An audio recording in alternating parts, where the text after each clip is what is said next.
Back tonight on Wyoming SportsLine, we go to the phone and catch up with John Gabrielsen from WyoPreps.com. John, busy week last week for high school sports and another busy week this week. What will WyoPreps.com be covering for us? Well, we're going to take the weekend off. It was a busy weekend last week. So, it's kind of weird how 3A, 4A is the only show in town, and you hate for it to be anticlimactic, but last weekend and this weekend are just so busy that it's just unbelievable, and how much I counted up I lost track at 60-some state champions earned last week between wrestling, swimming, and everything that was going on. And there's going to be a lot this weekend with indoor track and the state basketball championships and stuff that is going on as well. So, yeah, very, very busy weekend. For the most part, Kevin and I, basically that is Wyo Preps without having to go into all the details about everybody that helps us out along the way. But Kevin and I will both be in Casper, and we'll be following the 1A, 2A state championships as they go along there. A lot of post-game audio, some pictures, some video, that kind of stuff will be posted on the website. But that doesn't mean that we will not be on top of the state indoor track and field championships or the 3A, 4A regionals that will be going on. We have all of our sportscasting brethren around those places that will be helping us out as well. Yeah, it's always hard to believe WyoPreps.com, just a two-man operation. And I'd even count it 1 1/4 with Kevin being the 1 and me being the quarter, because that guy flat out works his tail off, and I reap the benefits of a lot of it. But, it's I think when people email us, they think we're a major conglomeration of 55 people working behind the scenes, but WyoPreps is essentially Kevin and myself, and help from you and Frank, and like I said, periodically our sportscasting brothers throughout the state. And a lot of people are starting to find submit button and submit us scores and other stories and things like that. So Wyo Preps is Wyoming, but starts with the two people up front, unfortunately. Yeah, certainly a credit to you guys as well. When people think there's a lot of people behind the scenes. Let's go back to last weekend a little bit if we can. Let's start with state wrestling. We saw both Tevis Bartlett and James Tykert win 4 state championships.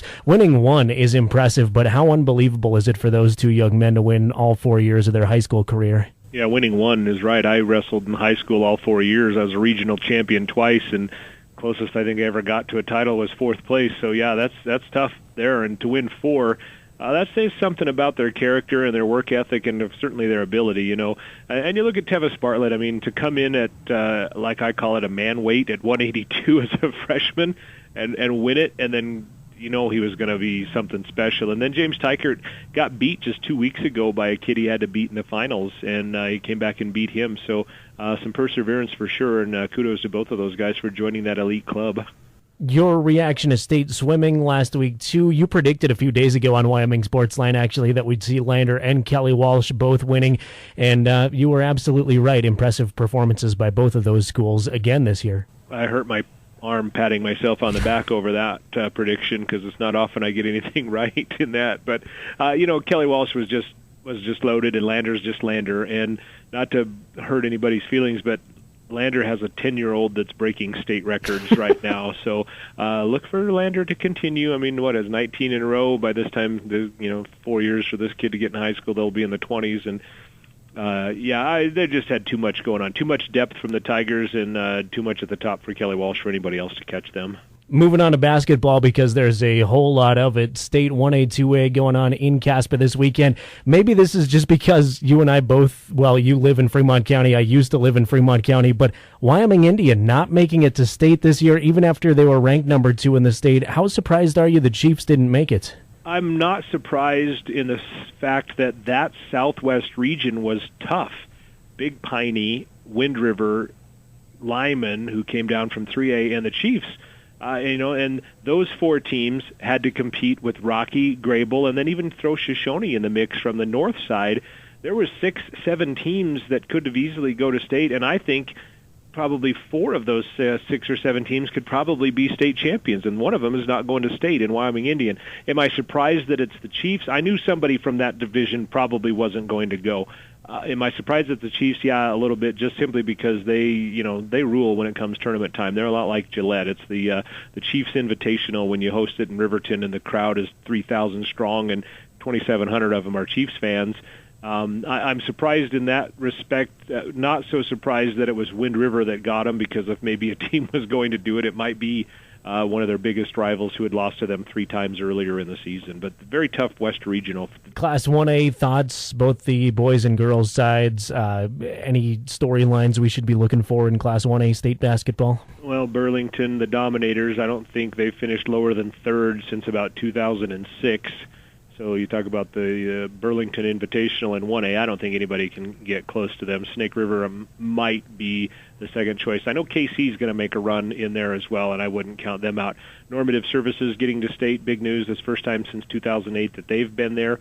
On the other side, St. Stephen's Eagles, the girls have never been in a state championship, and they're thinking it's their year. They went and clean sweep through the west side, only lost to Cokeville in the championship game over here on the west side.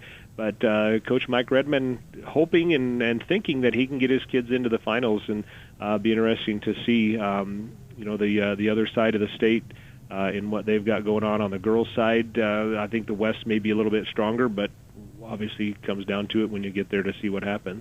3A, 4A regionals also going on this weekend. They're underway right now at a lot of gyms across the state. 4A East is in Sheridan. Gillette just kind of came back from the dead all of a sudden, but Sheridan gets it on their home courts. Are those two teams the favorites?